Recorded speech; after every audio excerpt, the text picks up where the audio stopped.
پدې ملکړ پدې ووز لوکې چا پدې یخنه کې چانه تاسو کو چې اوزه داسې دي چې تل سپرلې دي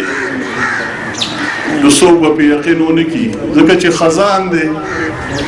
ونه پاڼې جوړې دي یخ واګانی چلیږي خو یو زیاده سشته چې تل بهار دی واغه د تیمرګری رست هاوس دی نن البته یو ګل د یوې علاقې نمائندګي کوي او راغلي دي ورونو زه چې راتلم زه بیمار وم اوس هم زما اواز سم نه خېږي زما بچیان ډاکټران هغې ما ته اجازت نه راکوه چې ته د پېښور نه سفر وکړې خو مې بچې دومره ډېر ترونه مو راغلي به وي هلته او دومره ښایسته خلک دی چې زه نشم پاتې کېدی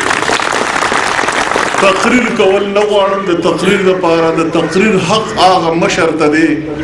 چې هغه په میدان کې مبارزه کوي او جنگ کوي ستړی کوي مونږ هغه شان مبارزه نه کوو مونږ د تعلیم د دنیا خلک یو د تعلیم په اهمیت خبرې وشوې هغه زه بیا نه کول غواړم بس په هغې پخلی کول غواړم چې تعلیم د یو غریب دپاره د بېوسه دپاره واحده دروازه ده چې شتمنۍ ته پرې ورننوتی شي بله هېڅ دروازه نشته یو خو دا خبره ده دویمه خبره دا د ورونو چې په سټیج باندې تقریر هر کس خوږې خبرې کوي اصل پته د انسان اله لګي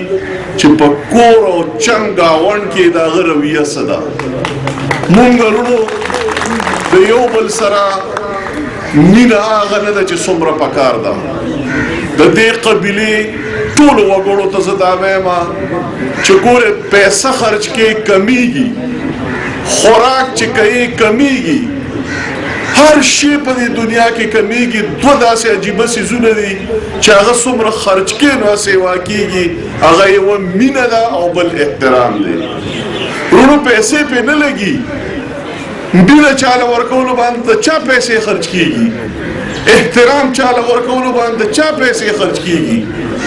زمونږ د یو ادارې یو مشر و د هغه دا شهرت و چې څوک به ورغې نو هغه به یې بېعزته کوو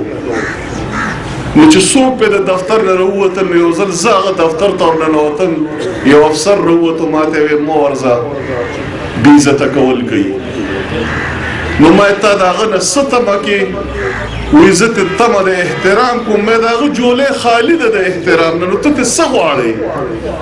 څوک چې چاله احترام ورکوي د هغه جولۍ د احترام نه ډکوي ورونو بل له عزت ورکړې دا د دې خبرې ثبوت دی چې ته عزتدار او د عزت خاوند دی او د ټولو نه زیات عزت زما د دې قبیلې یو وګړی چې دی هغه د دې حقدار دی اخري خبره دا کول غواړم زمونږ نورې چې کومې قبیلې دي زمونږ وروڼه دي زمونږ د سر ګلونه دي زمونږ ګاونډیان دي ورونو هر څیز بدلېدی شي خو ګاونډي نه شي بدلېدی ولې افغانستان مونږ بدل کړی شو یا افغانستان مونږ بدل کړی شو انډیا مونږ په دې 15 کاله کې بدل کړی شو یا هغې مونږ د ځمکې د منځ نه یوړو ګاونډي سره به سلوک کې ښه سلوک په ورسره کې ښه تعلق په ساتې دغه حل دی کنه چې جګړه ورسره کې او په دې تمه چې زه به یې د منځه یوسم دا ممکن نه ده نو زه ټولو قبیلو ته وایم چې تاسو زموږ وروڼه یې او لږ د زړې زمانې د روایاتو نه راوځئ دا ملک د یو عین لاندې چلیږي زاړه ویشونه 600 کاله مخکې د هغې به خپل یو اهمیت یې مونږ احترام کوو نن دا ملک د 1973 د عین لاندې لګیا دی ژوند کوي دې کې بنیادي حقوق دي چې هغه مونږ ته حاصل دي د دې ملک د سټیزن په حیثیت د عثمان خیل قبیلې خلکو ته د دې ملک د یو سټیزن حقوق حاصل دي او هغه حاصل څه دي چې دته فریډم آف موومنټ دی دی به د یو ملک د باجوړ نه واره تر کراچۍ پورې چې چېرته تل غواړي چېرته اوسېدل غواړي چېرته جایداد اخیستل غواړي دا دته حق دی او که چا د دې حق نه محرومه کړو